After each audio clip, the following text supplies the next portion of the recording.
Toby was worried he wouldn't get to the farm, and he wouldn't get to see the animals. Once Toby had delivered the freight cars, he rushed to his last job at Brendam Docks. Perhaps my friend Salty will help me. But as Toby arrived, Salty was rushing towards him. "Salty!" cried Toby. "Stop, please!" "I have to help Cranky unload lots of cargo," puffed Toby. "But I'm running out of time. Will you help me?" "Sorry, Toby," said Salty, "but I have an important delivery. This piston rod is too important to wait, matey." Toby felt miserable. He knew deliveries were important, but he thought helping a friend was important too. Neither Mavis, Thomas, nor Salty had helped Toby. "And I thought they were my friends," puffed Toby sadly. He would have to move all that cargo on his own. Now he'd never get to the farm. Toby pulled up alongside Cranky.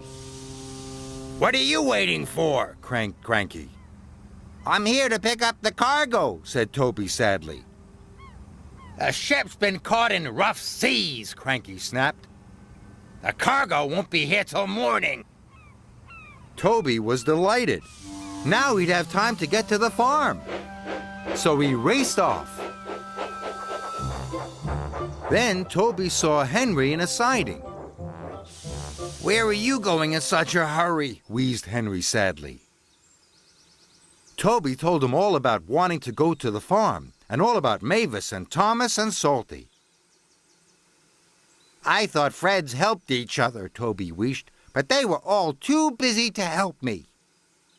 "That's because they've all been helping me," puffed Henry. Toby was surprised.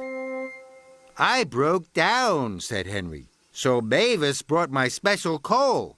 Thomas took my passengers, and Salty brought me a new piston rod." Toby knew he had made a mistake. Mavis, Thomas, and Salty had been helping a friend after all. "They were all helping you," gasped Toby. Toby felt very silly. "Is there anything I can do to help you, Henry?" he asked. Henry was surprised. "But then, you won't get to the farm to see the animals," said Henry. "It doesn't matter," said Toby. "Helping a friend is much more important. What can I do?" Henry asked Toby to take his passenger cars to Knapford Station. Henry's cars were very, very heavy. "I don't know if I will be able to move them," said Toby, "but I'm going to try." Toby coupled up to the passenger cars. He heaved and hauled and puffed and pulled. At last, Henry's cars began to move. Henry was very pleased. "Thank you, Toby," he called as Toby puffed away. "Sorry about your afternoon off." But Toby didn't mind. He was helping a friend, and that was better than an afternoon off any day. Edward strikes out. All the engines of Sodor are very happy to work on Sir Topham Hatt's railway. Edward has worked on the railway the longest. He knows everyone, and everyone knows him. One summer morning, Edward arrived at the docks. He had to pick up some heavy pipes. Gordon and Thomas were already there. Thomas was very excited. A new crane had just arrived on the island. "He looks so strong," puffed Thomas. "I'm sure he could even lift you up, Gordon," he chuckled.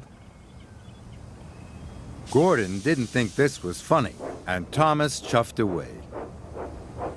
"That crane might be big," Gordon sniffed, but he has no engine.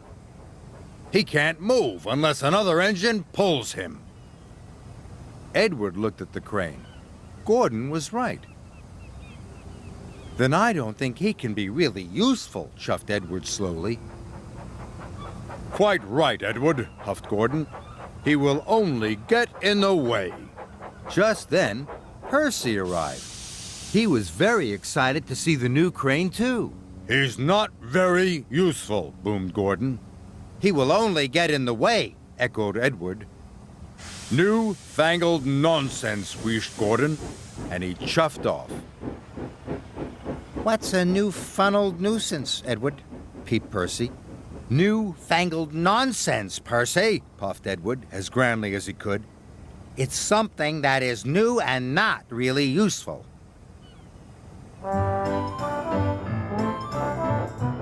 Edward's freight cars were right next to the new crane.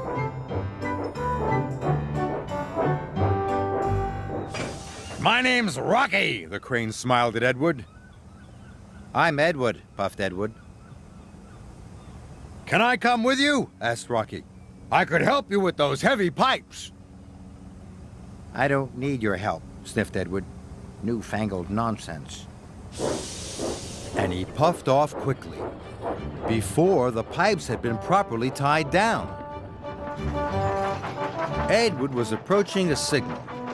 He was thinking about Rocky, and he was going too fast. Suddenly, the signal changed to red. Edward screeched to a stop, but the sides of the freight cars collapsed. Steel pipes toppled all over the tracks. Bust my buffers, Puffed Edward.